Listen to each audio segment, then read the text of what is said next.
এই তৃণমূল সরকার লোন করেছে প্রায় একেবারে 8 লক্ষ কোটি টাকা। স্বাভাবিক কারণেই এই যে বিপুল পরিমাণ লোন বামপন্থীরা এবং কংগ্রেস সরকার স্বাধীনতার পর 60 বছরে যে লোন করেছিল তার পরিমাণ ছিল মাত্র 1,92,000 কোটি টাকা। তার মানে 2 লক্ষ কোটি টাকাও নয়। এদিকে তৃণমূল সরকার ক্ষমতায় আসার পর যা কর্মসূচি গ্রহণ করুক না কেন, মনে রাখতে হবে আপনার টাকাতেই আপনাকে দেওয়া হচ্ছে। লোন করে 8 লক্ষ কোটি টাকার লোন করেছেন এখন পর্যন্ত। এই ঋণের পরিমাণ মাথা করেছে তৃণমূল সরকার, একেবারে ঋণগ্রস্ত করে যাচ্ছে পশ্চিমবাংলাকে। এই পশ্চিমবাংলা বেকারের পশ্চিমবাংলা তৈরি করে যাচ্ছে।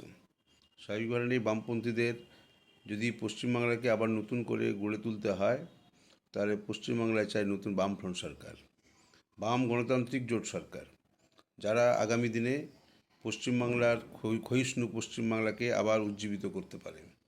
দায়িত্ব আপনার। তৃণমূলের বিকল্প বিজেপি হতে পারে না। একটি ভোট বিজেপিকে দিয়ে বা অন্য কাউকে দিয়ে বিনষ্ট করবেন না।